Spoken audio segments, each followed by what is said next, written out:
faster than a speeding typewriter, more powerful than a printing press, able to speak over tall buildings in a single sound.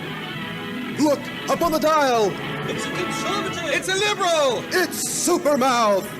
Yes, it's Supermouth, strange visitor from the past with powers and abilities far beyond those of mortal talk show hosts. Supermouth, who can change the course of local politics, bend ears with his bare mouth, and who, disguised as Mike Wiley, mild-mannered reporter for a great metropolitan radio show, fights a never-ending battle for truth, justice, and the American way.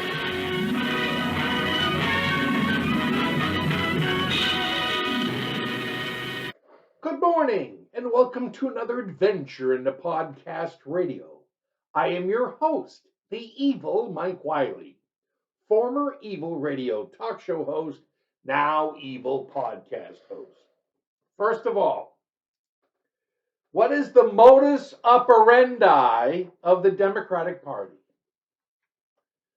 To steal money legally from the American people. Democrats are not our friends. They're our enemies. Have you not figured that out yet? I'm going to show you a video.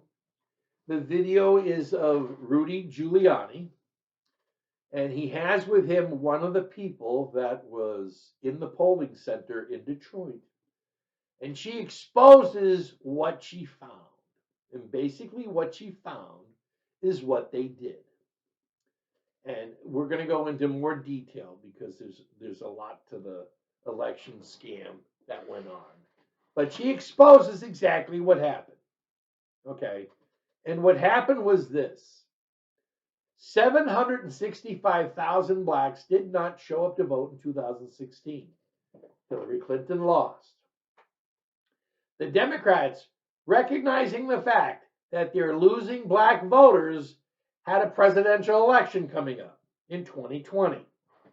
And what they needed to do is make sure Donald Trump did not win re-election. So they had to do a lot of cheating. Okay? And one of the main things to do was to have, by this pandemic, have it shipped to the United States, kill off 1 million senior citizens. Because if you kill off 1 million senior citizens, you know, both people in the House, well, then the Social Security monies go back to the Treasury. So you can then have $245 billion available to pay for all the illegals we're going to bring in after we steal the election because black people aren't voting for Democrats anymore like they used to. And so we need to replace the black people with these illegals. And so we're going to bring 18 million illegals in because we have to cover for the 15 million fake ballots we're sending out that we're going to report as voted. Okay. We're going to flood the zone. Now, we got a problem. We need to get extra black votes that aren't coming in to vote for us. So we're going to hire this guy from GBI, and he's going to come in, and he's going to go in 20 states. We're going to pay him $5 million. It's on the campaign reports, so we know we did that. His people were discovered in Muskegon. Now, Muskegon is not really a large place, so we don't really think his people were there except to throw something out. Okay, they wanted the police to find them and come up with a story so that people would go, oh, good, they discovered him and they stopped it so the election fraud wouldn't be committed. But of course, the election fraud was committed. They just were trying to throw the FBI and the state of Michigan off, the state police off the scent. And of course, they were in Detroit. They were in Atlanta. They were in Philadelphia, and they were in Milwaukee. Now, how do we know that they were stealing votes in those cities to make believe there were black votes coming out for Biden? How do we know that? Because the dumb asses at the NAACP in charge of the law division came out with a lawsuit 12 days after the election results. They were all set and prepared for Trump going after what was going on. You see, you know you're going to be caught committing a crime. So you have to have a way to come back at the people attacking you for the crime by trying to gain sympathy. And so we're going to claim racism. And what we're going to do is we're going to do something really stupid. We're going to mention 4 cities in the lawsuit. What 4 cities do you think they mentioned in the lawsuit? Atlanta, Philadelphia, Detroit, and Milwaukee. I read that. I broke out laughing. You stupid bastards. Why don't you just show them what you did? You committed the crime. You just acknowledged it by pointing out that you're attacking Trump and you're trying to save the black votes of the people who didn't exist. They didn't exist. And we have video. Rudy Giuliani looked into this. And of course, he had to be attacked and disproportionately dissected so that no one would ever believe this man again. Okay, yeah. The guy that was the greatest mayor in New York City, the guy who was the top prosecutor in New York for years, put away bad guys left and right. Yeah, we have to discredit him. He's got a video, and I'm going to show it to you right now.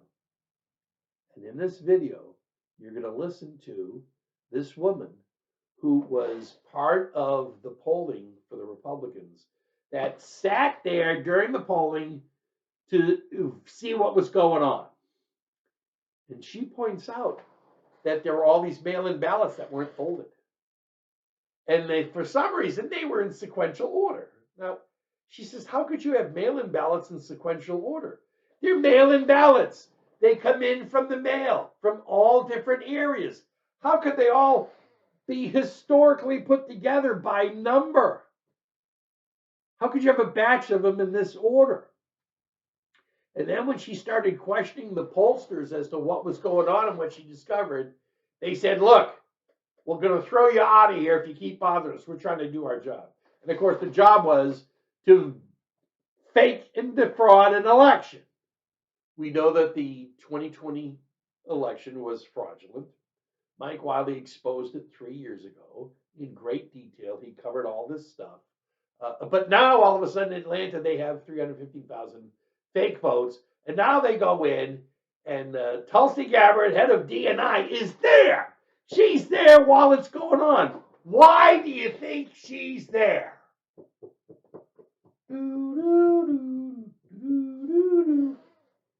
She's coming after them. It's time to send the Democrats out.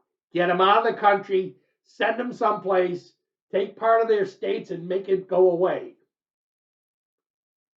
But no longer can we try to operate a government fairly and freely without their crimes.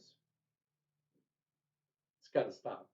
This country cannot continue to proceed with the Democratic Party involved.